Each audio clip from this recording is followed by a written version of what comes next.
আমার নাম আফরোজা আক্তার নাসিমা। নাসিমা? জি। ডাক নাম হচ্ছে নাসিমা। বয়স কত আপনার? আমার বয়সটা আমি সঠিক জানি না, কিন্তু 32-36 এরকম হবে। 32 কিংবা 36 মতো হবে আর কি। জন্ম জেলা কোথায়? জন্ম জেলা ব্রাহ্মণবাড়িয়া।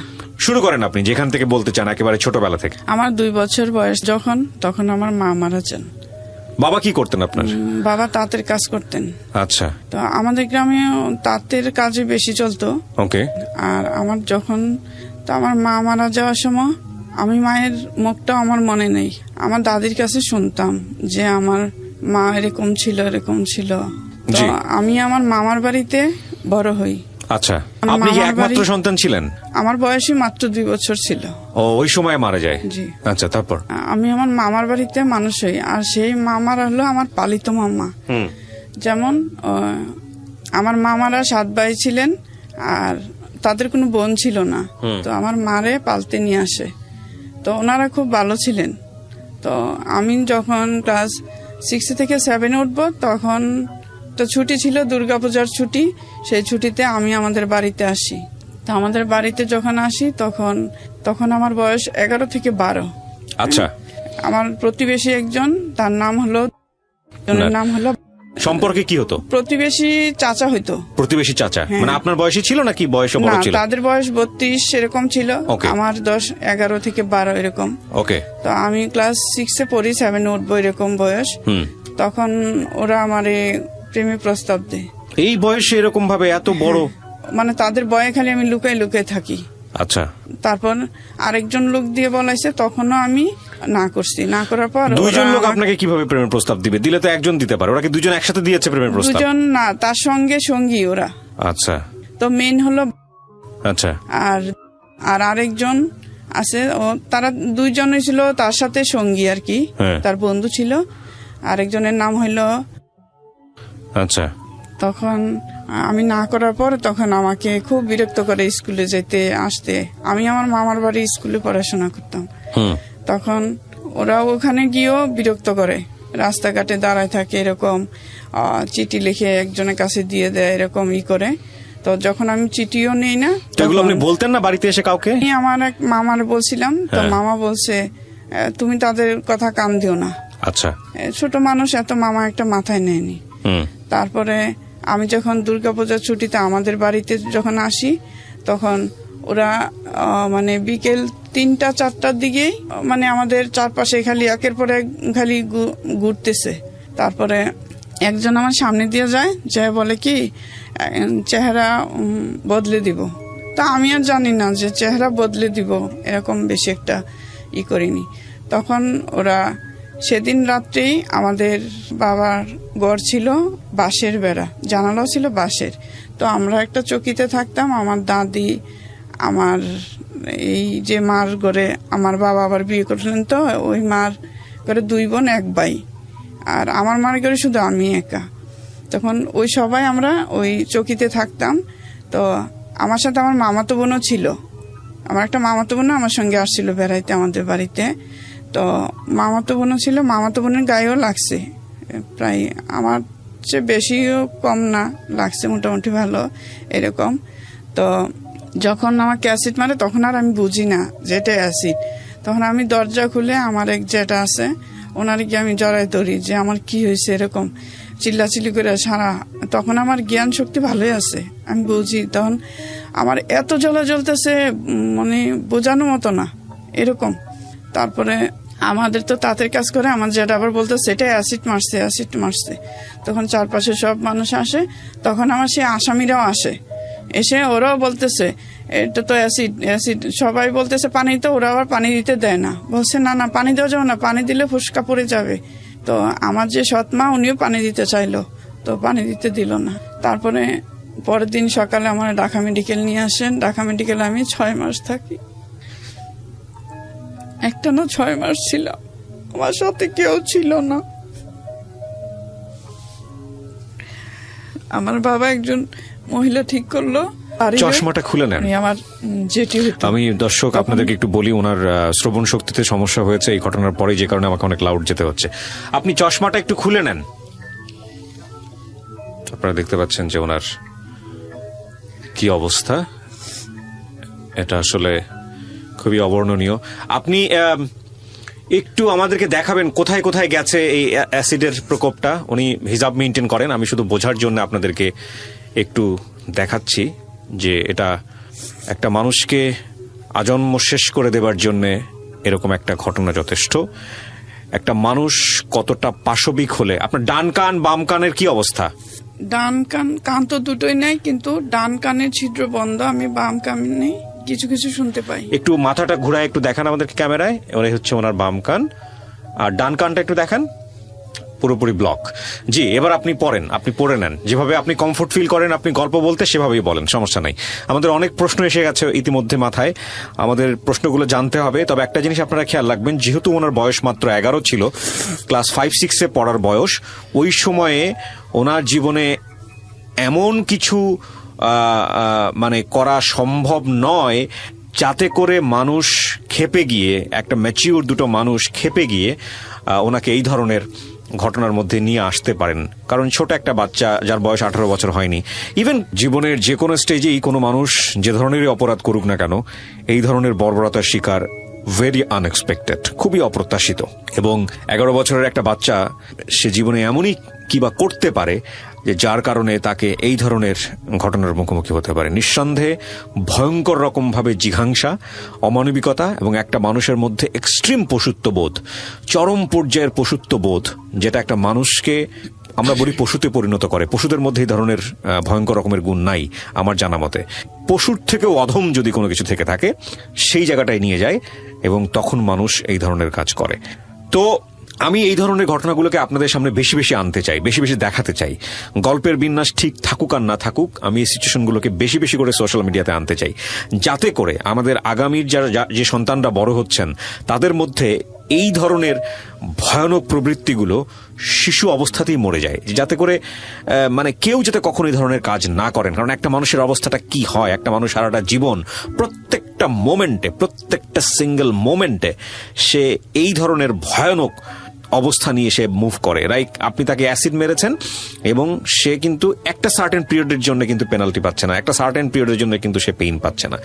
যতদিন বেঁচে থাকবে, যেই অবস্থায় বেঁচে থাকবে, প্রত্যেকটা সিঙ্গেল মোমেন্ট সে এই শাস্তিটা ভোগ করতে থাকে। এটা তো এক ধরনের শাস্তি বলা যায় না, এক ধরনের অন্যায়, যার তার উপরে যেটা করা হয়েছে সেটা সে চরমভাবে ভোগ করতে থাকে। তো কি হলো, মানে 6 মাস আপনার সঙ্গে মেডিকেলে কেউ ছিল না, এটা কেন হলো? নিজের আপনজন কেউ ছিল না। আমার বাবা একজন মহিলা ঠিক করছে, উনি আমার প্রতিবেশী, আমার এক জেঠি হয়। তো উনি আমার 6 মাস পর্যন্ত আমার পাশে ছিলেন। আচ্ছা। তারপরে আমি যখন ঢাকা মেডিকেল যাই, তখন একটা ডক্টর, ওনার নাম আকবর স্যার, উনি আমাকে দেখে বলছিল যে এই মেয়েটা 75% পুড়ে গেছে, যদি বেঁচে থাকে তো উপরওয়ালার শক্তি। আচ্ছা। উনি সবসময় আমার এসে বলতো যে তুমি ভালো হয়ে যাবে, অল্প দিন লাগবে, বেশি দিন লাগবে না, তুমি সুস্থ হয়ে যাবে। তখন আমি বলতাম যে 6 মাস হয়ে গেছে, তারপর আর কত। কোন ক্লাসে পড়তেন ওই সময় আপনি? আমি ক্লাস 6 থেকে 7-এ উঠছি। কোন স্কুলে পড়তেন? আমি আমার মামার বাড়ির আসমাতুন্নেসা স্কুলে। আচ্ছা, আপনার এই ঘটনায় এই মিডিয়াতে আসার আগে কি অন্য কোনো মিডিয়াতে এসছে, কোনো পত্রপত্রিকা এসছে? আমি মেডিকেল থাকতে একটা পেপারে আসছিল, সবাই পাশে বেটে যাদের গেস্ট আছে তারা বলতো এই মেয়েটারে গতকাল পেপারে দেখছি। এই মেয়েটার নাম নাসিমা না? হ্যাঁ, কই মেয়েটারে গতকাল পেপারে দেখছি। আচ্ছা। এই মেয়েটার নাম নাসিমা, এই মানে ছেলেরা অ্যাসিড মারছে, তার এই বয়স, মানে এগুলো আমাকে বলতেছে, আমি তখন শুনতেছিলাম। আচ্ছা। তো আপনার সাপোর্ট বলতে মেডিকেলে কেউ ছিল না, যেটা আপনার খুব কষ্টের জায়গা। আমি বুঝতে পারছি আপনি বারবার চোখ মুছছেন, কিন্তু আমি একটু জানতে চাই যে এই যে দুজনের নাম আপনি নিলেন, এদেরকে আপনি আইডেন্টিফাই করলেন কিভাবে? পরবর্তীতে এরা বের হলো কিভাবে যে এরা দুজনে এই কাজটা করেছে? ওরা তো আমাকে বলছে যে চেহারা বদলাই দিবে, তাহলে আবার চেহারা বদলাই দিবে। আবার ওরা বলতে কি দুজন একসাথেই বলতো নাকি? দুজন একসাথেই। দুজন একসাথে প্রেমের প্রস্তাব দেয় কিভাবে, আমি ঠিক বুঝলাম না। মানে ওরা কি বন্ধু ছিল? একজনের বন্ধু ছিল। যখন একজনের কথা আমি শুনি নাই, তখন তারা দুজন মানে একসাথে হইলো আর কি। ও আচ্ছা আচ্ছা।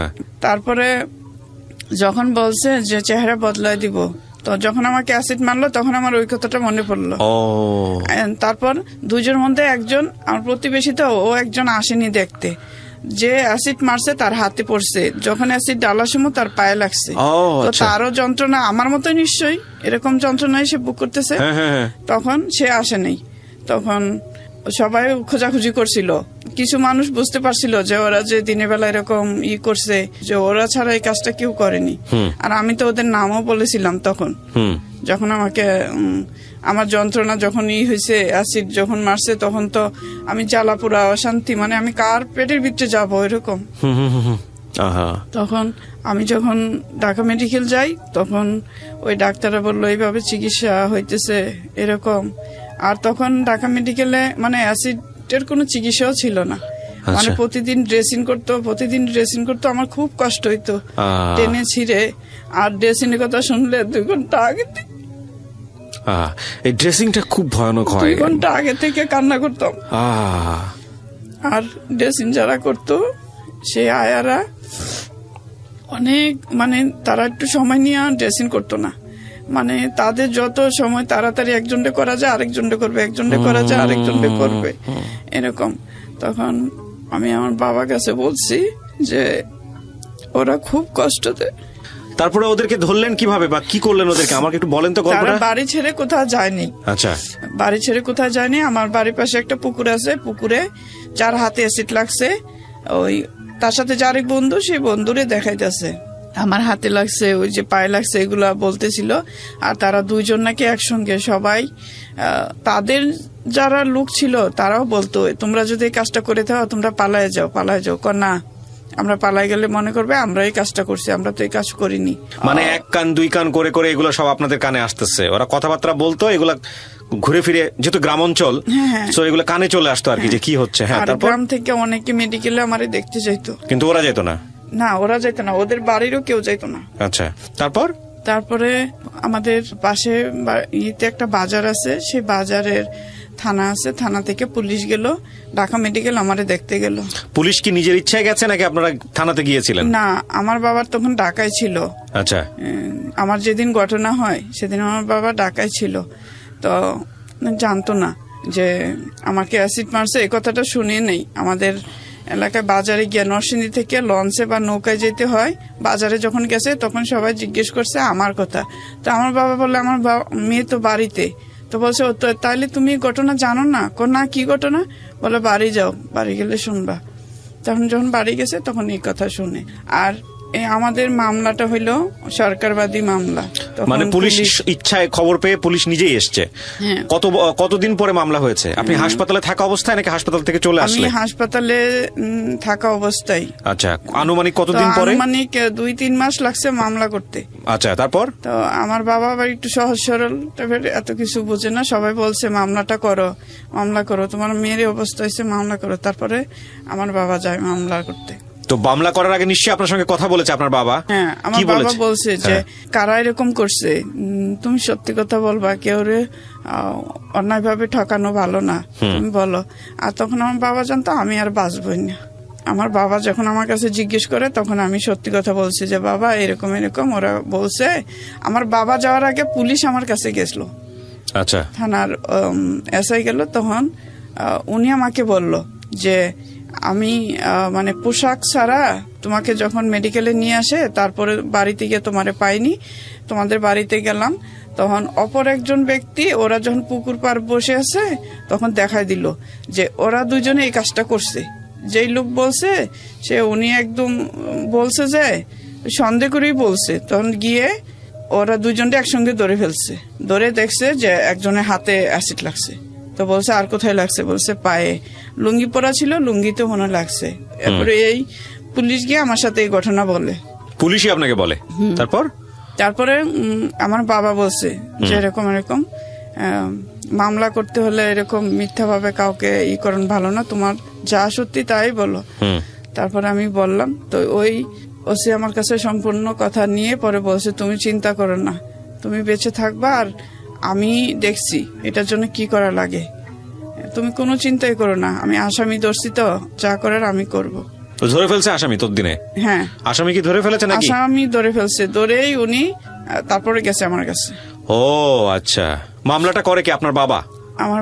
আমার বাবা বলল যে আমি মামলা করতে গেলাম, বলল যে এটা সরকারবাদী হয়ে গেছে, সবকিছু তথ্য আমার কাছে নিয়ে গেছে, আমার বাবা বলল। হ্যাঁ, তো আমি বলছি আর কোনো সমস্যা? বলে না, বলছে ওরা মামলাটা ভালোভাবে দেখবে। আচ্ছা, তারপরে কত সালের দিকে হয় মনে আছে? জি, কত সালের দিকে হয় মামলাটা? 1992 সালে, 1992 সালে। 6 আগস্ট নাকি 9 তারিখে এরকম। আচ্ছা, আগস্ট মাসের কোন এক তারিখে? হ্যাঁ। কোন থানাতে হয় মামলাটা? নবীনগর থানা। কোন নবীনগর? ব্রাহ্মণবাড়িয়া নবীনগর থানা। ব্রাহ্মণবাড়িয়া নবীনগর। ওসির নাম মনে আছে? ওসির নাম। তারপরে আমি ঢাকা মেডিকেল থেকে যখন বাড়ি আসি, আমার মোট 17টা অপারেশন হয়েছে। আমার এই চোখগুলা বন্ধ হতো না। আমার এই চোখটা ছিল 2 বছর হয় চোখটা উঠানো হয়, চোখের ভিতরে ইনফেকশন হয়েছে, তখন ব্যথা যন্ত্রণা আর করতে পারিনি। আপনি কি মামলার কোনো কাগজপত্র নিয়ে আসছেন? আমি তো জানি না যে আমার ওই বয়সে মামলার কাগজপত্র আমার কি প্রয়োজন হবে। তখন তো আমি আমার যে বয়সে আমার নিয়ে আমি এই ভিডিওতে অনেক বেশি সচেতনতার অনেকগুলো বিষয় আছে। আমরা আজকে প্রিয় শ্রোতা এবং দর্শক, এটা একটা জায়ান্ট মিডিয়া, সোশ্যাল মিডিয়াতে আপনারা যে ভিডিও দেখছেন, খণ্ডাংশ দেখছেন, এটার পুরো গল্পটা আপনারা রেডিওতে পাবেন।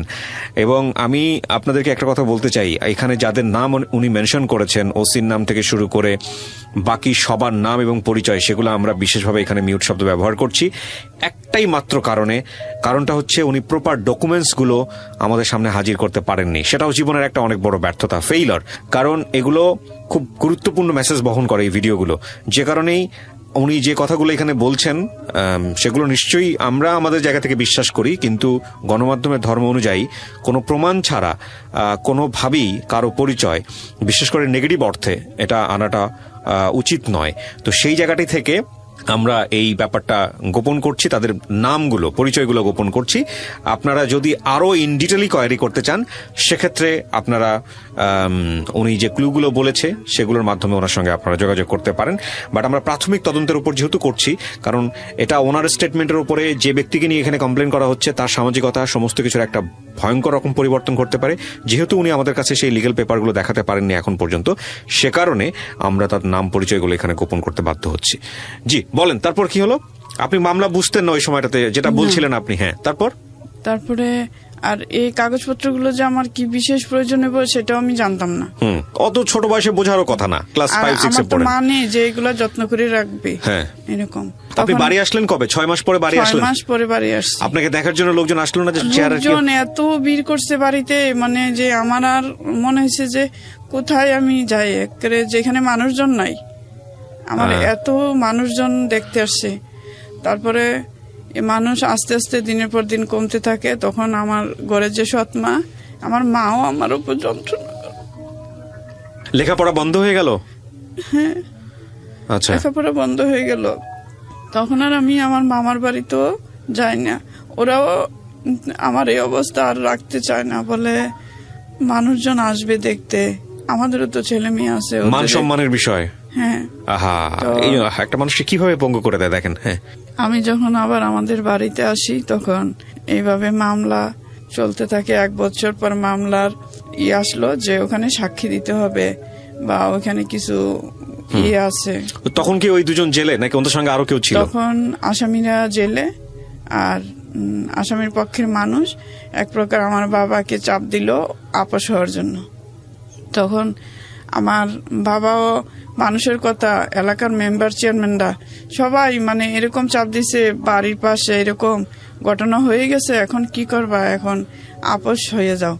আপস মানে পরে বলছে ওরা 5 লাখ টাকা দিবে, আর যে মেইন আসামি সে তোমার মেয়েরে বিয়ে করবে। চিন্তা করেন, বাবা চিন্তা করলো ভয়ঙ্কর, নোংরা, ভঙ্গুর, অমানবিক সমাজ ব্যবস্থায় আমরা বসবাস করি। চি চি চি চি চি চি। এবং মাঝখানে কিছুদিন বোধহয় এরকম শুনেছিলাম যে আইন বোধহয় এরকম একটা হচ্ছে, বা আমি নিশ্চিত নই, আমি শুনেছিলাম, আমি কোট অ্যান্ড কোট করছি না, সেটা হচ্ছে যদি কেউ কাউকে রেপ করে এবং শ্লীলতাহানির শিকার হয় ওই মেয়েটি, পরবর্তীতে পারিবারিকভাবে চাইলে তার সঙ্গে বিয়ে সম্পর্ক হলে এটা নাকি তার কোনো সমস্যা হবে না, বা সামথিং লাইক দিস। যেই লোকটা রেপ করতেছে, এটা আমাদের সমাজ ব্যবস্থার কত বড় দৈন্যদশা দেখেন। যে লোকটা রেপ করতেছে, যে লোকটা একটা মানুষের জীবনটাকে শেষ করে দিচ্ছে, সেই লোকটার সঙ্গে তাকে বিয়ে দিতে হবে, এবং বিয়ে দিলে এটা প্রবলেম সলভ। মানে কি, মানে বিয়েটাকে তারা কি মনে করে যে বিয়ে মানে হচ্ছে এমন একটা কিছু ঘরের মধ্যে ঢুকিয়ে দিলাম, বাস শেষ, এই লাইফ ক্লোজ, এরপরে তোরা যা কর কর, এটা নিয়ে আর কোনো সমস্যা নাই। বিষয়টা কি আসলে তাই? এবং এটা কিন্তু আমাদের গ্রাম্য সালিশ থেকে শুরু করে আমাদের সমাজ চিন্তার একটা বিশাল জায়গা জুড়ে, যে কোনো একটা মেয়ে যদি কারো দ্বারা ভিকটিম হয় তাহলে ওই লোকটার সঙ্গে তার বিয়ে দিয়ে দেওয়া, এটা আরো ভয়ঙ্কর রকম ভাবে তাকে আমার মনে হয় যে অত্যাচারের মধ্যে ফেলে দেওয়া, সামাজিক অত্যাচারের মধ্যে ফেলে দেওয়া। আচ্ছা, তো তারপর আপনারা কি করলেন বলেন? তারপরে সবাই আমার বাবারে ধরে, আমাদের বাসায় লোকজন আসতে থাকে, মেম্বার চেয়ারম্যান সবাই। তখন আমার বাবা চিন্তা করলো যে একবার আমার মেয়ের সাথে বলার দরকার। তা আমার বাবা আমাকে একদিন ভাত খাবার ভাত খাবার সময় বলতেছিল, বাবা জানি কি বলবে, বারবার আমার দিক তাকায়। আমি কিছু বলি না, পরে বাবা বলছে, বাবা হয়তো চিন্তা করে আমার মেয়ে যদি আবার রাজি থাকে, আমার মনে হয় আর কি, এরকম হয়তো চিন্তা করতে পারে। তখন আমার বাবা আমাকে বলতেছে, একটা কথা বলতাম কি, মেম্বার চেয়ারম্যানরা যে বাড়িতে আসে, তুমি কিছু শোনো? আমি কই, আর ওরা নাকি আপোষ হইতে কয়। তা আমিও চিন্তা করি আমার বাবা কি বলে, আর আমার বাবা চিন্তা করে আমি কি বলি, কিরকম আইডিয়া, আমার কি জিজ্ঞেস করতে চায়। তখন আমার বাবা এক প্রকার আমার বলল, ওরা আপোষ হইতে চায়। আমি হ্যাঁ আমি শুনছি। তা বলে 5 লাখ টাকা দিবে, আর যে মেন আসামি সে বিয়ে করবে। তারপর আমি অপেক্ষা রয়েছি আমার বাবা কি বলে। তখন আমার বাবা বলে, তুমি কি রাজি? আমি বলছি না। বাবাটার আমি শুনতে চাইলাম না যে আমি বাবা রাজি কিনা। আমি বলছি না, আমি রাজি না। আমার যে ঘরে সৎ মা বলে, তো তুমি কি করবা? আমারও তো মেয়ে আছে, এরারও তো আমার বিয়ে দিতে হবে, তুমি কি করবা? তখন আমি আর কিছু বলিনি। তারপরে আমার বাবারে একজন লোক বলছে যে উনি খুব ভালো লোক, ওনার নাম ছিল সুদ্দু মিয়া, উনি আমাদের দাদা ছিল। তো ওই দাদায় বলছে আমার বাবারে যে, শোনো, তুমি যদি তোমার মেয়ের এই মামলা যদি আপোষ করো, টাকা কিন্তু তুমি 1 টাকাও পাবা না, মেম্বার চেয়ারম্যানটা খাবে। আর ওই লোক বিয়ে করতে চায় শুধু ওই জেলখানা থেকে ছুটার জন্য, বুঝছো, তার যে সাজা হবে সেই সাজা থেকে বাঁচার জন্য। তখন আমি চিন্তা করলাম, এত লোকজনের মধ্যে উনি একটা ভালো কথা বলছে, ওনার সাথে আমার সব সমস্যার কথা বলার দরকার। তখন আমিও বলছি, আমার মা সব সময় বলতে থাকে, তাহলে তোমার আর কে বিয়ে করবে? আর তুমি যদি না যাও এই সংসার থেকে, আমার মেয়েদেরকেও তো বিয়ে দিতে পারবো না। তখন আমি চিন্তা করলাম যে কি করা যায়। তখন আমার ওই মারই একটা চাচা সাভারে থাকে, তো উনি আমাদের নানা, উনি আমার ছোটবেলা থেকে খুব আদর করতেন। আমি আমার মার সঙ্গে যখন ওই নানি বাড়ি যাইতাম তখনই দেখতাম উনি আমার খুব আদর করতেন। তারপরে উনি একটা আবহাওয়া অফিসে চাকরি করে সাভার ইপিজেডে ওখানে। তো ওই নানা আসলো আমার দেখতে, তখন আমি বললাম যে নানা আপনার সাথে আমার নিয়ে যান। তো বললো কেন? পরে আমি বলছি যে আমার এই নানা আমার মাকে অনেক কিছু বলছে, বুঝায়, এরকম করো না, তোমার মেয়ে হলে তুমি কি করতা? তখন আমার মা কোনো রকমই বুঝতে চায় না। তখন আমার এই নানারে বললাম, আমি ওই বয়সেই আমার নানাকে বললাম, নানা আপনার বাসাতে একটা কাজের লোকেরও দরকার, আমার নিয়ে যান। তখন আমি যাই। ওই নানিটা একটু রাগী, তখন প্রথম কয়েকদিন কেমন জানি একটু করেছিল। তো আমি চেষ্টা করছি যে ওনার কাছে আমি ভালো হওয়ার জন্য চেষ্টা করছি যে কিভাবে চললে কি করলে উনি আমার ভালোবাসবে। তখন ওনার বাসায় একজন সত্যি কাজের লোক লাগে, তো একজন সুডা একটা বুয়া কাজ করে। তো আমি যখন পার্মানেন্টলি থাকি, ওর নানিও চাকরি করে বিজেটে, আর নানাও চাকরি করে, ওনার 3 মেয়ে 1 ছেলে। তো নানা চিন্তা করে আমার এই বাসাটাতে থাকলে আমার মেয়ে ছেলেরা তো দেখবে, থাক। ও নানিরে ভালোভাবে বুঝাইছে যে দেখো, নিজেদের একটা মানুষ ছাড়া ছেলে মেয়েদেরকে ভালোভাবে কেউ দেখবে না, ও যখন সমস্যা পড়ছে ও তো দেখে রাখবে, কাজ করতে পারুক আর না পারুক, কিন্তু দেখে তো রাখবে।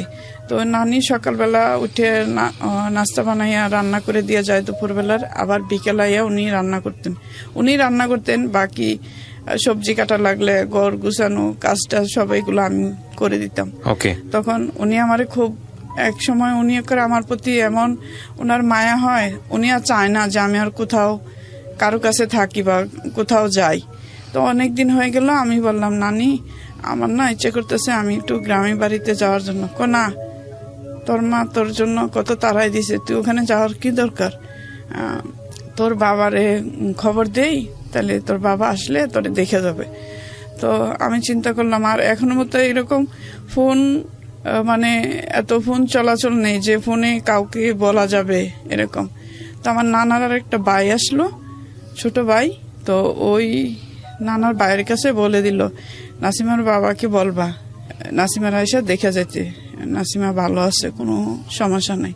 তো আমার বাবা দেখলো আমি এখানে আসলেই ভালো আছি, কারণ গ্রামের কেউ তো আমার দেখতেও পারে না, কিছু বলতেও পারে না। তখন আমার বাবা বলতেছে একদিন আসছে মামলার ডেট। তো আমার বাবারে সবাই, এলাকা মেম্বার চেয়ারম্যানরা সবাই নাকি খুব প্রেশার দেয় যে মামলাটা আপোষ না করলে তুমি তোমার এই বাড়ি থেকে বাড়িতে পারবা না, তোমার তো কিছুই নাই, এই মেয়ের চিকিৎসা করতে গিয়ে তো তোমার বিটা বাড়িটা আছে, তুমি বাসা থেকে বেরো হইতে পারবা না, তোমার এক ঘুরে করে দেওয়া হবে। তখন বাবা আমার কাছে দৌড়ে যায়, খুব বলছে যে এরকম মামলা যদি আপোষ না করি তাহলে নাকি হবে না। আমি বলছি যে এখন আমি কি করব, এখন তো বাবা চলাফেরা তো বন্ধ হয়ে গেলে তো আরেক সমস্যা। তখন আমি বলছি যে বাবা আপনি কি এই মামলা যে করেছিলেন যেই ওসি, সে ওসির সাথে দেখা করছেন? পরে বলছে থানায় গিয়ে ওনার সাথে দেখা করছি। আমি বলছি তো ওনার সাথে এলাকার মেম্বার চেয়ারম্যানরা যে বের হতে দিবে না, তাহলে ওনার সাথে এই সমস্যাটা কথাটা বললেন। তখন আমার সেই নানাও বলল তুমি ওই ওসির সাথে কথা বলো যে আমি মামলা আপোষ না করলে আমার বাড়ি থেকে বের হইতে দেবে না, কারো জায়গায় পাড়া দিতে দেবে না। পরে এই ওসি একদিন চেয়ারম্যানদের থানায় ডাকাইলো যে এই মেয়েটার এত বড় একটা সমস্যা হয়ে গেছে, মেয়েটা বাঁচে না মরে তারই কোনো ঠিকানা নাই, এখনো তার কত চিকিৎসা, মাত্র প্রথম খালি মেডিকেল থেকে আসছে, তো এখন মেয়েটার এখনো চিকিৎসার অনেক বাকি, নিজেই হাঁটতে পারে না, চলতে পারে না। তো এই মেয়েটারে আপনারা কেমনে কোন যে আসামি পক্ষে একজন বিয়ে করতে, আর আপনারা কিভাবে কোন মামলা করতে? তো এর দেশে এত বড় বড় জঘন্য কাজ হলে তো ওরা এইভাবেই আরো বাড়তে থাকবে। পরে একসময় দারোগা আমারে বলে যে ওদের কথাই, মেম্বার চেয়ারম্যানের কথাই শুনলো, আর আসামির পক্ষের লোকজন ওদের পক্ষে হইল। তখন ওই দারোগা আমাকে একদিন বলে যে তুমি ওই আসামিকে বিয়ে করে নাও, তোমার বাবা কিছু টাকা পাইলো, এটা দিয়ে চলতে পারলো, কোনো আর সমস্যা হইলো না, তুমিও একসময় ভালো থাকবা যদি আসামি বিয়ে করে। তো আমি বলছি যে আসামি যদি আমার ভালোই থাকবো তাহলে আমার এই বয়সে কেন অ্যাসিড মারলো? পরে বলছে যাক এটা হয়ে গেছে, সে বুঝতে পারে নাই, আর তোমার সে ভালোবাসতো এই জন্য তুমি বুঝো নাই, তার জন্য সে অ্যাসিড মারছে। আমি এই কথা শুনি না। পরে আমার বাবা যখন আমার নিয়ে ঢাকা থেকে গিয়ে ব্রাহ্মণবাড়িয়া গিয়ে কোর্টে গিয়ে হাজিরা দিবে, তখন তাদের পক্ষের এক উকিল আমাকে বুঝানোর পর আমি এক প্রকার কিছুতেই শুনতে রাজি না।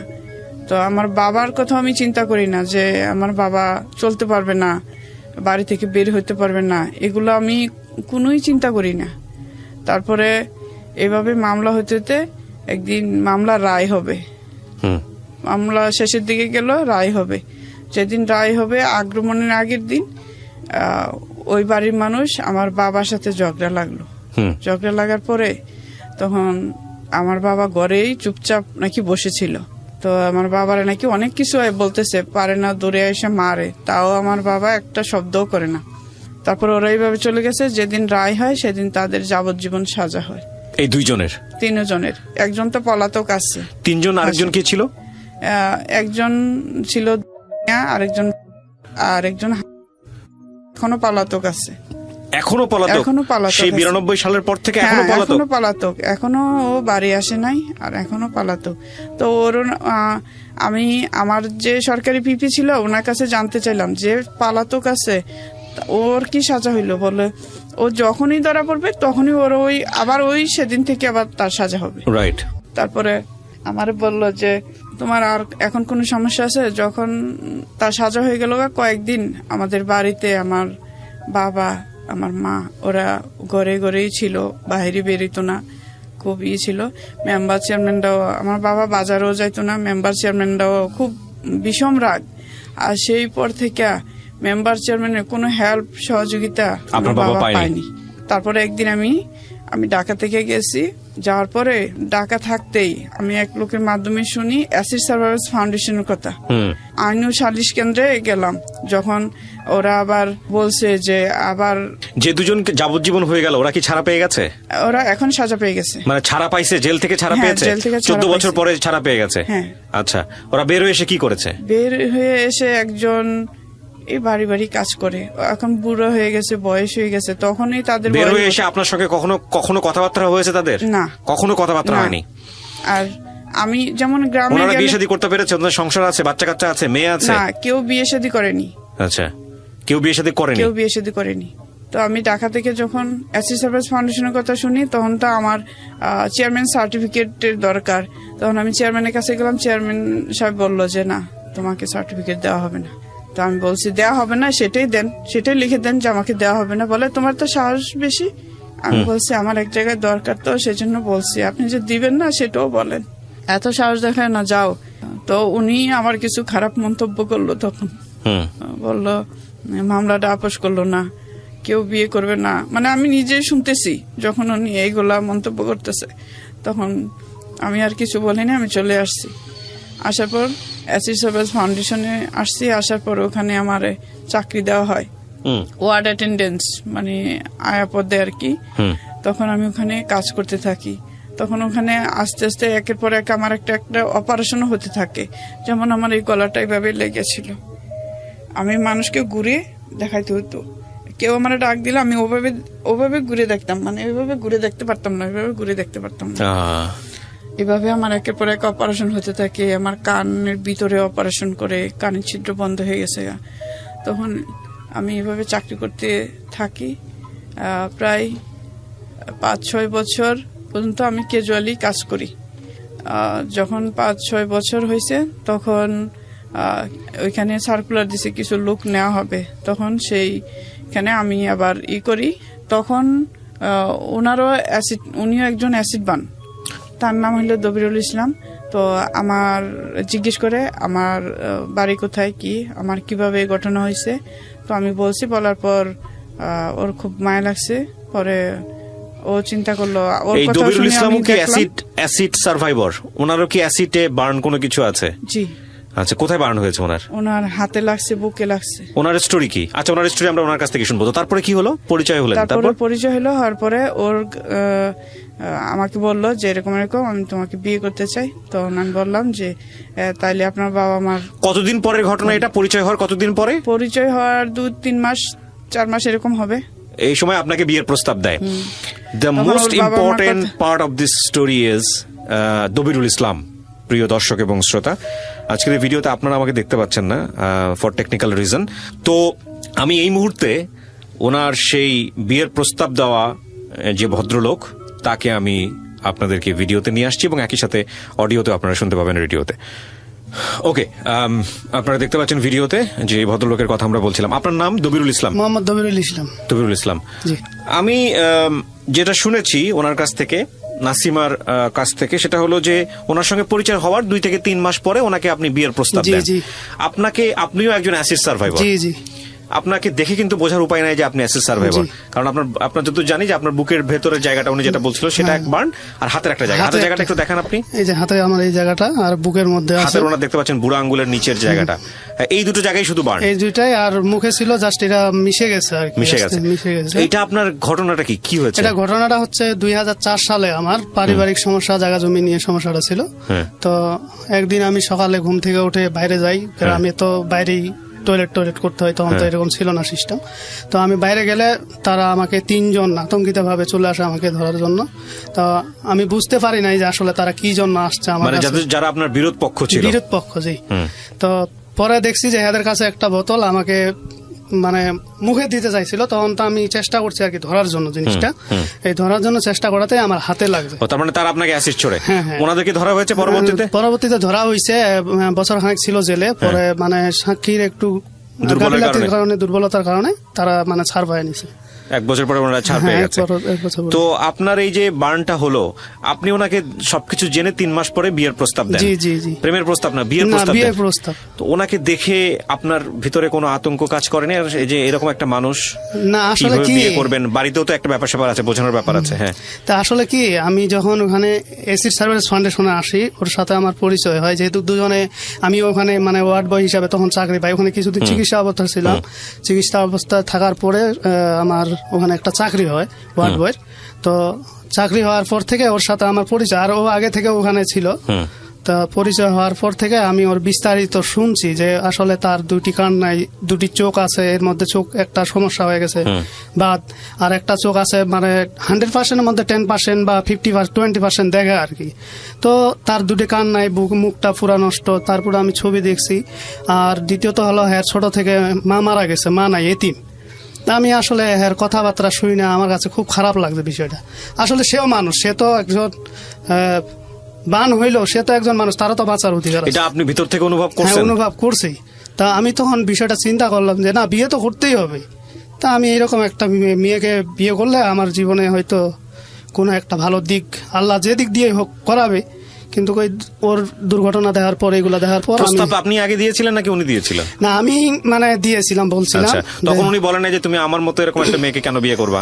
না, বলছে, প্রশ্ন করছে, কিন্তু আসলে কি আমি এটুকুই বলছি, দেখো তুমি এরকম অসুস্থ হইলো, আমি কিন্তু তোমাকে অসুস্থ মনে করি না। আচ্ছা, যেহেতু তোমার এই ঘটনা ঘটতেই পারে, মানুষের কখন কোন জীবনে কখন কি দুর্ঘটনা ঘটে কেউ জানে না আসলে। তা আসলে আমি এই দিকটা চিন্তা করছি। তারপরে আমার বাবা ছিল একজন ইমাম, মসজিদের ইমাম।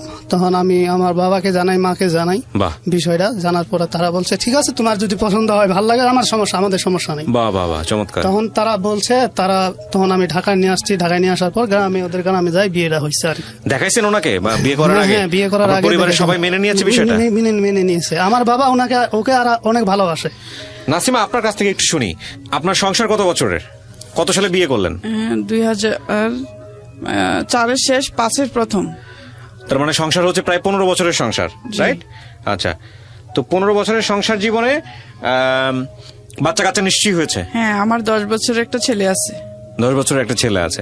শ্বশুর বাড়ি থেকে যখন আপনাকে প্রথম দেখা হয়, এই অবস্থায় দেখে কি বলেছিল? তারা মেনে নিয়েছিল? হ্যাঁ, ওনাদের দেখেও আমার মনে হচ্ছিল যে না, ভালো হবে। কারণ ওনার দেখে আমার কিছু, কত মানুষের তো আমার এমনি দেখতে আসলে তো কিছু মন্তব্য করতো, কিন্তু না, তাদের দেখতাম যে না, ওরা আমার প্রথম দেখার পরে আমার শাশুড়ি আমার গায়ে হাত দিয়ে খুব করছে যে ঠিক আছে, আমার ছেলে যখন পছন্দ করছে, আমার কোনো আপত্তি নাই। আমার শ্বশুর হলো মসজিদের ইমাম ছিল। উনি আমাকে দেখে আমি যা বুঝলাম যে অনেক খুশি হইলেন। পরে বললেন যে না, আমার কোনো আপত্তি নাই, তোমরা যদি ভালো থাকো আর ভালো চলো। আমি তবিরুল ইসলাম আপনার নাম, না? জি জি। আমি আপনাকে একটা কথা বলি, সেটা হচ্ছে আপনার ভেতরের যে মূল্যবোধ, জি জি, আপনার ভেতরের যে আদর্শ, এটা অমূল্য। এটা অনেক মানুষেরই সারা জীবন শিক্ষা নিয়ে, বিশ্ববিদ্যালয় জীবন পার করে, অনেক বড় বড় ডিগ্রি নিয়ে অনেক মানুষের দ্বারা সম্ভব না। আপনি যেটা করেছেন সেটা অসাধারণ কাজ, অসাধারণ। এই 15 বছরের জীবনে কখনো মনে হয়েছে যে আপনি ভুল করেছেন তাকে বিয়ে করে?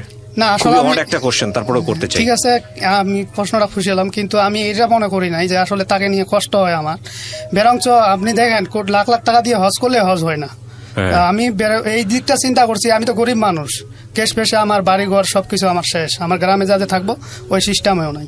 তা আমি টুকটাক এখানে ওয়ার্ড বয় চাকরি করি, সেও করে, হয়তো আমরা ভালো চলবো, এই দিকটা চিন্তা করে আমি ওকে বিয়ে করছি। কিন্তু বিয়ে করার পরে দেখা গেল আমার কিছুদিন পরে আমার চাকরিটা, যেহেতু এনজিও বাইরে থেকে ফান্ড আসে, সেটা ফান্ড থাকলে চাকরি থাকবে, না হলে নাই, ফান্ড কমে গেছে, আমাকে চাকরি থেকে বাদ দিয়ে দিছে।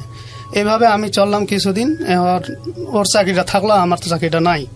আমি বাচ্চা নিয়ে বাসায় থাকি, দেখাশোনা করি, বাচ্চারা তো কেয়ার করতে হবে, বাচ্চাকে আপনি সাপোর্ট করতেন। হ্যাঁ। তারপরে কিছুদিন ওর চাকরিটা থাকলো, তার হঠাৎ করে এক সময় দেখা গেল ওরা চাকরিটা চলে গেল। আচ্ছা, তারপরে আমরা তো এখন মুশকিলে পড়ে গেলাম। আসলে কি বলবো, আমার তখন আমি আসলে কোনো সময় কান্না করি নাই, আমি তখন কান্না করছি, আমার ছেলেকে আমি মানুষ করবো কিভাবে। কত সালের ঘটনা এটা?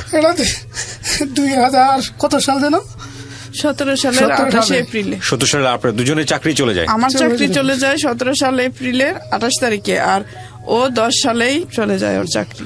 আচ্ছা, তারপরে আপনারা মূলত 17 সালের পর থেকে মোটামুটি কি নিজেরা বেকার নাকি কোথাও জয়েন বেকার করেছেন? বলতে তখন এখন কি করবো, কিছু তো করা লাগবে। আমি অটো রিক্সা চিন্তা করলাম যে আমার গাড়ি চালান লাগবো। তা এক সময় দেখা গেল গাড়ি চালাইতে চালাইতে আমি বসে থাকতে পারি না। এই যে আমি এখানে বসে রয়েছি, বাইরে বসেছিলাম, আমি টয়লেটে নিম্নে 2-3 বার গেছি। আমার কারণ বসে থাকলে আমার নিচ পেট ব্যথা করে, ও। পিছন সাইড ব্যথা করে, অনেক সমস্যা হয় আমার। আচ্ছা। তা আসলে যার যার সমস্যাটা সেই বুঝবে, অন্যজন বুঝবে না। হ্যাঁ। তা আমি তখন চিন্তা করলাম যে আমি গাড়ি চালাবো, কিন্তু গাড়ি চালাবো কইয়া তো আমি তার গাড়ির মধ্যে কন্ট্রোল করতে পারতেছি না, নিজেকে থাকতে পারতেছি না, স্ট্রং হয়ে থাকতে হবে। তো তখন সে কি করবে, তখন সে চিন্তা করলো যে আমি কাপড় আনে বিক্রি করি। তখন ওই 3 পিস স্কুলে আইনা বিক্রি করা শুরু করলো। তো এক সময় দেখা গেল যে এটাও মোটামুটি আমরা চলতেছি, কিন্তু এর মধ্যে চলতেছি আবার বাচ্চাকে স্কুলে পড়ালেখা করাইতে হবে। হঠাৎ করে প্রাইভেটে ছিল, প্রাইভেট থেকে বাদ দিলাম, সরকারি স্কুলে নিয়েছি। একটা ছেলে আপনাদের? একটা ছিল, আব্দুল্লাহ নোমান, এই একজনই বাচ্চা? একটাই বাচ্চা।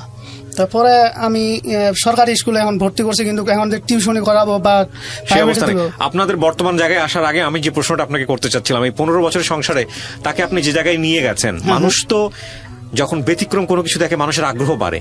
তো এইরকম একটা মানুষ যার মুখের এই অবস্থা, বিভিন্ন জায়গায় সামাজিকতায় হাটে বাজারে যখন যেতেন তাকে নিয়ে, নিজের খারাপ লাগতো না মানুষ যেভাবে অ্যাটেনশন দিলে? আসলে এটা আমাকে কেউ এগুলা কথা বলে নাই, যে আসলে বরঞ্চ সবাই একটা আমাকে উৎসাহ দিছে, তাদেরকে এই জন্য ধন্যবাদ জানাই যে না, এরকম একটা মেয়েকে বিয়ে করছো, এটা আপনার আসলে খুব ভালো হয়েছে। এটা দিকটা আমি খুশি হয়েছি। আসলে সবাই এই জিনিসটা মানে নিতে পারে না। আসলে মানুষ হিসেবে কেমন? উনি মানুষ হিসেবে কেমন? মানুষ হিসাবে ভালো।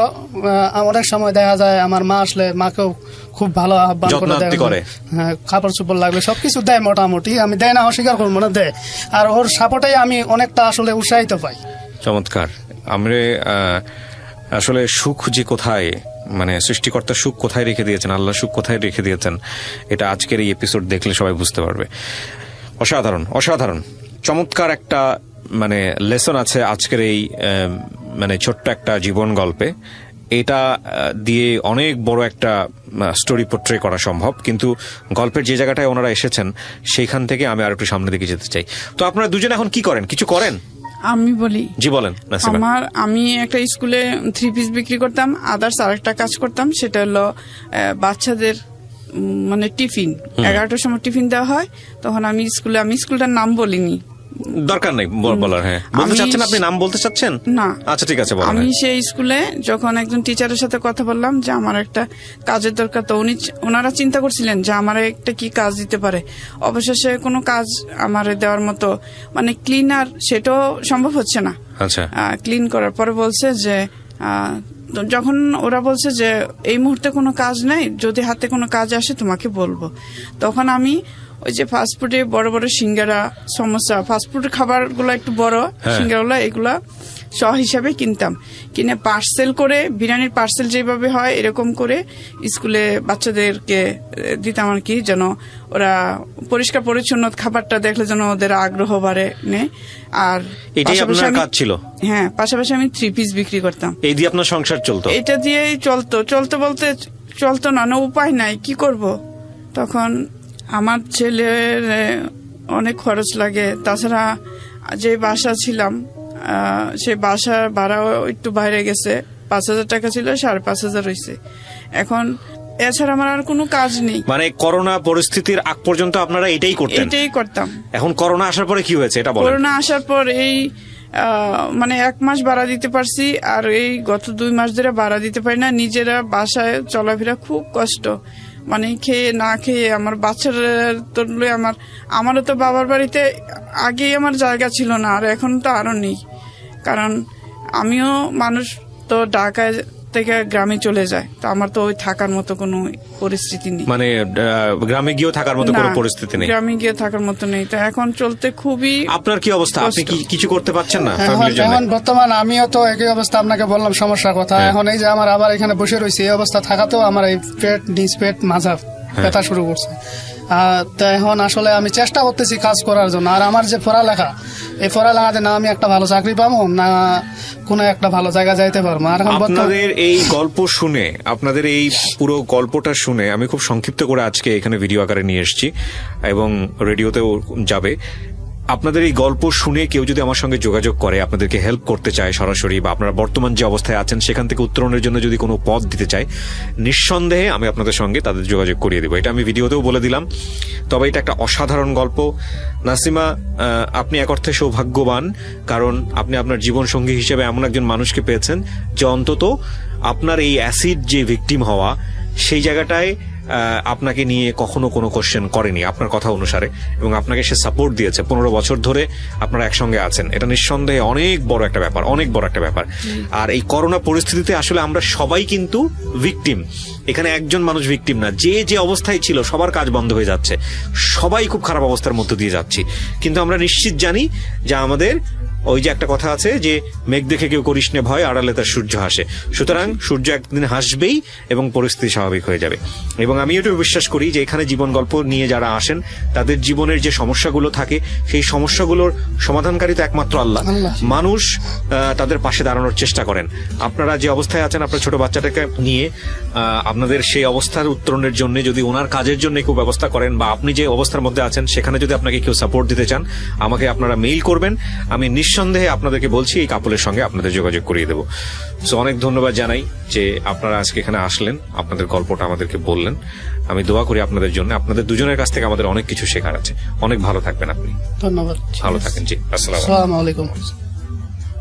করতে আর আপনারা কিভাবে কোন মামলা করতে, তো এরা দেশে এত বড় বড় জঘন্য কাজ হলে তো ওরা এইভাবেই আরো বাড়তে থাকবে।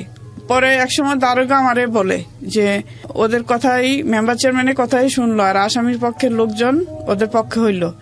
তখন ওই দারোগা আমাকে একদিন বলে যে তুমি ওই আসামিকে বিয়ে করে নাও, তোমার বাবা কিছু টাকা পাইলো, এটা দিয়ে চলতে পারলো, কোনো আর সমস্যা হইলো না, তুমিও একসময় ভালো থাকবা যদি আসামি বিয়ে করে। তো আমি বলছি যে আসামি যদি আমার ভালোই থাকবো, তাহলে আমার এই বয়সে কেন অ্যাসিড মারলো? পরে বলছে যাক, এটা হয়ে গেছে, সে বুঝতে পারে নাই, আর তোমার সে ভালোবাসতো, এই জন্য তুমি বুঝো নাই, তার জন্য সে অ্যাসিড মারছে। আমি এই কথা শুনি না। পরে আমার বাবা যখন আমার নিয়ে ঢাকা থেকে গিয়ে ব্রাহ্মণবাড়িয়া গিয়ে কোর্টে গিয়ে হাজিরা দিবে, তখন তাদের পক্ষের এক উকিল আমাকে বুঝানোর পর আমি এক প্রকার কিছুতেই শুনতে রাজি না। তো আমার বাবার কথা আমি চিন্তা করি না যে আমার বাবা চলতে পারবে না, বাড়ি থেকে বের হইতে পারবে না, এগুলো আমি কোনোই চিন্তা করি না। তারপরে এভাবে মামলা হতে হতে একদিন মামলা রায় হবে। মামলা শেষের দিকে গেল, রায় হবে। যেদিন রায় হবে আগ্রমণের আগের দিন ওই বাড়ির মানুষ আমার বাবার সাথে ঝগড়া লাগলো। ঝগড়া লাগার পরে তখন আমার বাবা ঘরেই চুপচাপ নাকি বসেছিল। তো আমার বাবার নাকি অনেক কিছু বলতেছে, পারে না, দৌড়ে এসে মারে, তাও আমার বাবা একটা শব্দও করে না। তারপর ওরা এইভাবে চলে গেছে। যেদিন রায় হয় সেদিন তাদের যাবজ্জীবন সাজা হয়। এই দুইজনের? তিনজনের। একজন তো পলাতক আছে। তিনজন? আরেকজন কি ছিল? একজন ছিল, আরেকজন এখনো পলাতক আছে। এখনো পলাতক? সেই 92 সালের পর থেকে এখনো পলাতক। এখনো ও বাড়ি আসে নাই, আর এখনো পলাতক। তো ওর আমি আমার যে সরকারি পিপি ছিল ওনার কাছে জানতে চাইলাম যে পলাতক আছে, ওর কি সাজা হইলো? বলে ও যখনই ধরা পড়বে তখনই ওর ওই সেদিন থেকে আবার তার সাজা হবে। রাইট। তারপরে আমার বললো যে তোমার আর এখন কোনো সমস্যা আছে? যখন তার সাজা হয়ে গেল কয়েকদিন আমাদের বাড়িতে আমার বাবা, আমার মা, ওরা ঘরেই ছিল, বাইরে বেরোতো না, খুব ছিল। মেম্বার চেয়ারম্যানরাও, আমার বাবা বাজারেও যাইতো না, মেম্বার চেয়ারম্যানরাও খুব বিষম রাগ।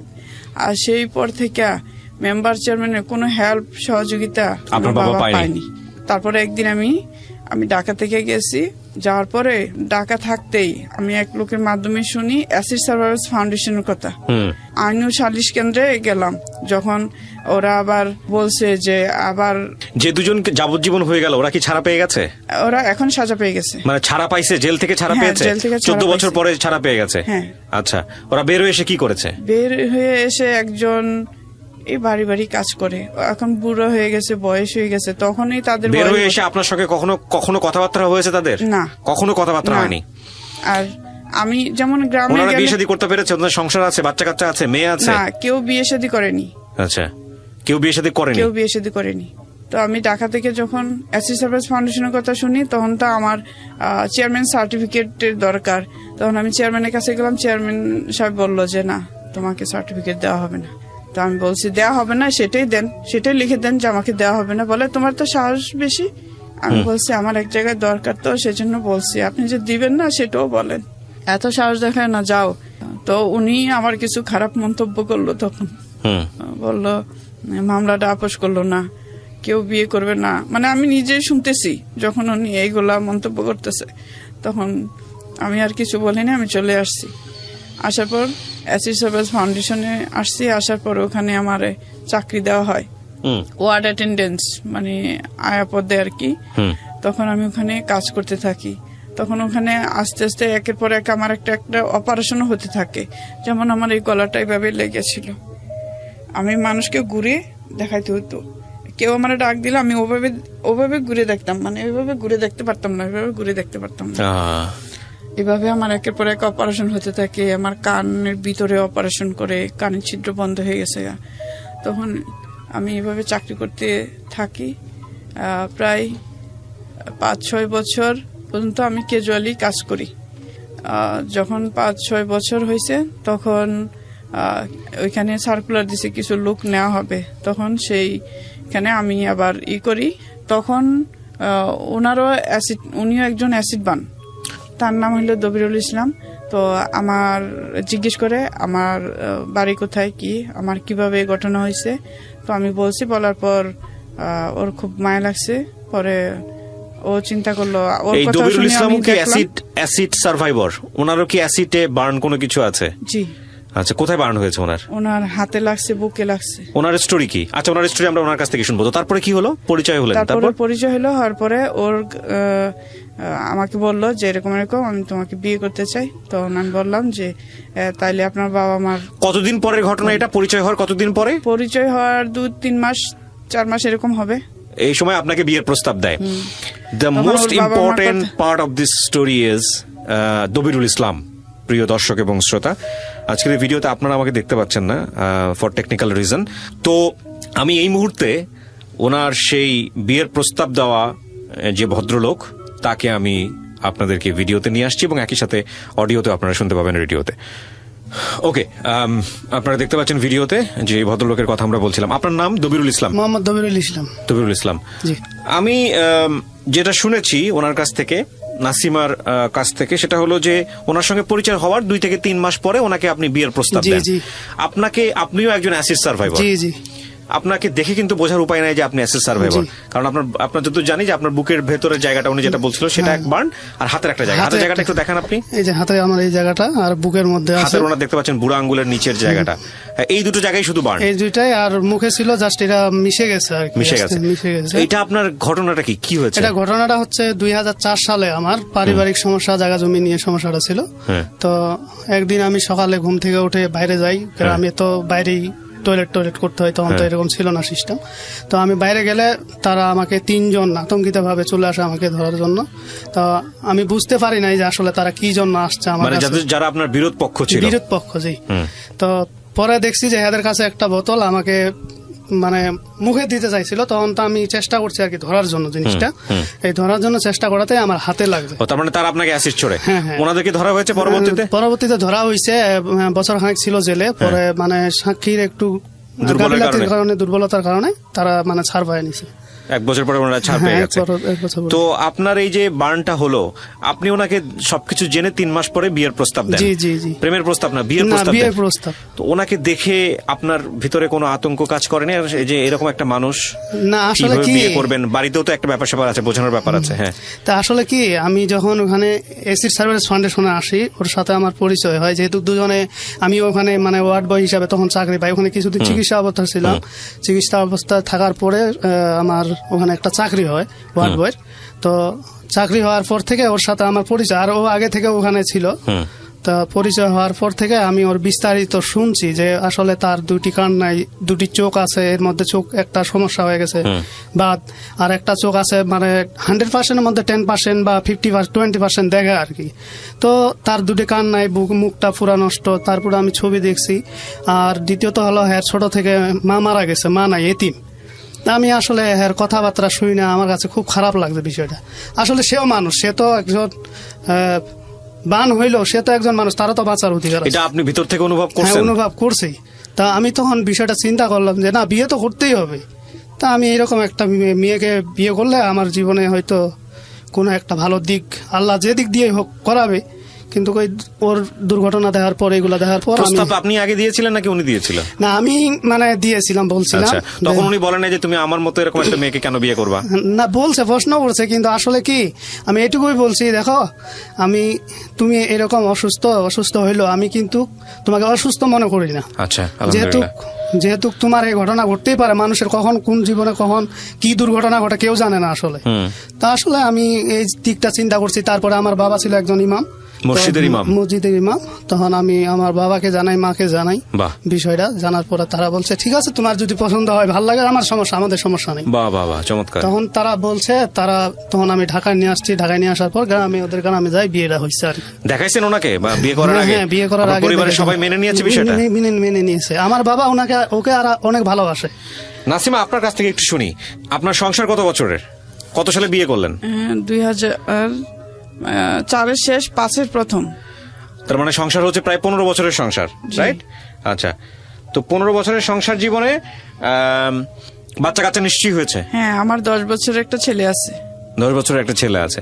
শ্বশুর বাড়ি থেকে যখন আপনাকে প্রথম দেখা হয়, এই অবস্থায় দেখে কি বলেছিল? তারা মেনে নিয়েছিল? হ্যাঁ, ওনাদের দেখেও আমার মনে হচ্ছিল যে না, ভালো হবে। কারণ ওনার দেখে আমার কিছু, কত মানুষের তো আমার এমনি দেখতে আসলে তো কিছু মন্তব্য করতো, কিন্তু না, তাদের দেখতাম যে না, ওরা আমার প্রথম দেখার পরে আমার শাশুড়ি আমার গায়ে হাত দিয়ে খুবই করছে যে ঠিক আছে, আমার ছেলে যখন পছন্দ করছে, আমার কোনো আপত্তি নাই। আমার শ্বশুর হইলো মসজিদের ইমাম ছিল, উনি আমাকে দেখে আমি যা বুঝলাম যে অনেক খুশি হইলেন।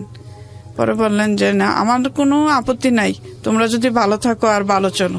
আমি তবিরুল ইসলাম আপনার নাম, না? জি জি। আমি আপনাকে একটা কথা বলি, সেটা হচ্ছে আপনার ভেতরের যে মূল্যবোধ, জি জি, আপনার ভেতরের যে আদর্শ, এটা অমূল্য। এটা অনেক মানুষেরই সারা জীবন শিক্ষা নিয়ে, বিশ্ববিদ্যালয় জীবন পার করে, অনেক বড় বড় ডিগ্রি নিয়ে অনেক মানুষের দ্বারা সম্ভব না। আপনি যেটা করেছেন সেটা অসাধারণ কাজ, অসাধারণ। এই 15 বছরের জীবনে কখনো মনে হয়েছে যে আপনি ভুল করেছেন তাকে বিয়ে করে? না, আসলে একটা কোশ্চেন, তারপরেও করতে চাই। ঠিক আছে, আমি প্রশ্নটা খুশিলাম, কিন্তু আমি এটা মনে করি নাই যে আসলে তাকে নিয়ে কষ্ট হয় আমার। বরঞ্চ আপনি দেখেন, লাখ লাখ টাকা দিয়ে হজ করলে হজ হয় না। আমি এই দিকটা চিন্তা করছি, আমি তো গরিব মানুষ, কেশ পেশে আমার বাড়ি ঘর সবকিছু আমার শেষ, আমার গ্রামে যাতে থাকবো ওই সিস্টেমেও নাই। তা আমি টুকটাক এখানে ওয়ার্ড বাই চাকরি করি, সেও করে, হয়তো আমরা ভালো চলবো, এই দিকটা চিন্তা করে আমি ওকে বিয়ে করছি। কিন্তু বিয়ে করার পরে দেখা গেল আমার কিছুদিন পরে আমার চাকরিটা, যেহেতু এনজিও বাইরে থেকে ফান্ড আসে, সেটা ফান্ড থাকলে চাকরি থাকবে, না হলে নাই, ফান্ড কমে গেছে, আমাকে চাকরি থেকে বাদ দিয়ে দিছে।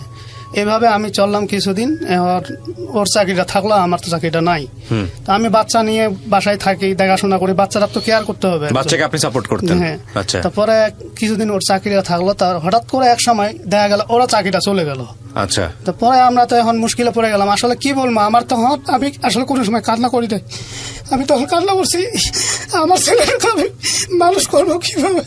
কত সালের ঘটনা এটা? এটা 2000 কত সাল যেন, 17 সালের 28 এপ্রিলে। 17 সালের আপনার দুজনের চাকরি চলে যায়? আমার চাকরি চলে যায় 17 সাল এপ্রিলের 28 তারিখে, আর ও 10 সালেই চলে যায় ওর চাকরি। আচ্ছা, তারপরে আপনারা মূলত 17 সালের পর থেকে মোটামুটি নিজেরা বেকার নাকি কোথাও জয়েন করেছেন? বলতে তখন এখন কি করবো, কিছু তো করা লাগবে। আমি অটো রিক্সা চিন্তা করলাম যে আমার গাড়ি চালান লাগবো। তা এক সময় দেখা গেল গাড়ি চালাইতে চালাইতে আমি বসে থাকতে পারি না। এই যে আমি এখানে বসে রয়েছি, বাইরে বসেছিলাম, আমি টয়লেটে নিম্নে 2-3 বার গেছি। আমার কারণ বসে থাকলে আমার নিচ পেট ব্যথা করে, পিছন সাইড ব্যথা করে, অনেক সমস্যা হয় আমার। তা আসলে যার যার সমস্যাটা সে বুঝবে, অন্যজন বুঝবে না।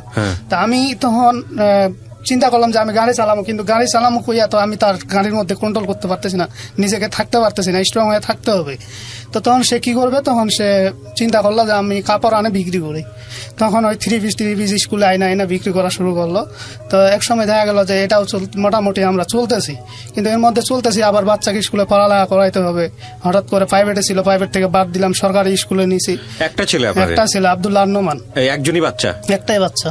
তারপরে আমি সরকারি স্কুলে এখন ভর্তি করছি, কিন্তু এখন যে টিউশনি করাবো বা সেই private অবস্থানে দিব, আপনাদের বর্তমান জায়গায় আসার আগে আমি যে প্রশ্নটা আপনাকে করতে চাচ্ছিলাম, এই 15 বছরের সংসারে তাকে আপনি যে জায়গায় নিয়ে গেছেন, মানুষ তো যখন ব্যতিক্রম কোনো কিছু দেখে মানুষের আগ্রহ বাড়ে।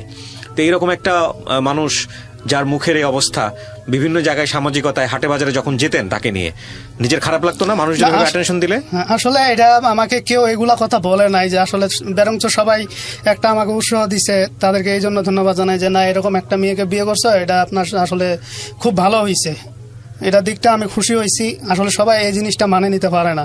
উনি আসলে মানুষ কি হিসেবে হতো? কেমন? উনি মানুষ হিসেবে কেমন? মানুষ হিসাবে ভালো। অনেক সময় দেখা যায় আমার মা আসলে মাকেও খুব ভালো আহ্বান করে যত্ন দেয়, করে। হ্যাঁ, কাপড় চোপড় লাগলে সবকিছু দেয় মোটামুটি, আমি দেয় না অস্বীকার করবো না, দেয়। আর ওর সাপোর্টাই আমি অনেকটা আসলে উৎসাহিত পাই। চমৎকার। আমরা আসলে সুখ যে কোথায়, মানে সৃষ্টিকর্তা সুখ কোথায় রেখে দিয়েছেন, আল্লাহ সুখ কোথায় রেখে দিয়েছেন, এটা আজকের এই এপিসোড দেখলে সবাই বুঝতে পারবে। অসাধারণ, অসাধারণ, চমৎকার একটা মানে লেসন আছে আজকের এই মানে ছোট্ট একটা জীবন গল্পে। এটা দিয়ে অনেক বড় একটা স্টোরি পোট্রে করা সম্ভব, কিন্তু গল্পের যে জায়গাটায় ওনারা এসেছেন সেইখান থেকে আমি আর একটু সামনের দিকে যেতে চাই। তো আপনারা দুজনে এখন কি করেন? কিছু করেন? আমি বলি, জি বলেন নাসিমা। আমি একটা স্কুলে 3 পিস বিক্রি করতাম, আদার্স আরেকটা কাজ করতাম, সেটা হলো বাচ্চাদের মানে টিফিন। 11টার সময় টিফিন দেওয়া হয়, তখন আমি স্কুলটার নাম বলিনি, দরকার নেই বলার। হ্যাঁ, বলতে চাচ্ছেন আপনি? নাম বলতে চাচ্ছেন না? আচ্ছা ঠিক আছে, বলেন। আমি সেই স্কুলে যখন একজন টিচারের সাথে কথা বললাম যে আমার একটা কাজের দরকার, তো ওনারা চিন্তা করছিলেন যে আমার একটা কি কাজ দিতে পারে। অবশেষে কোনো কাজ আমার দেওয়ার মতো, মানে ক্লিনার, সেটাও সম্ভব হচ্ছে না।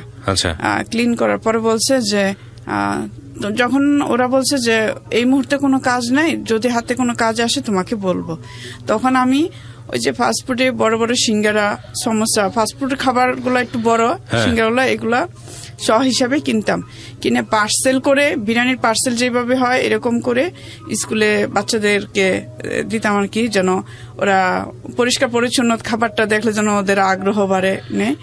আর এটাই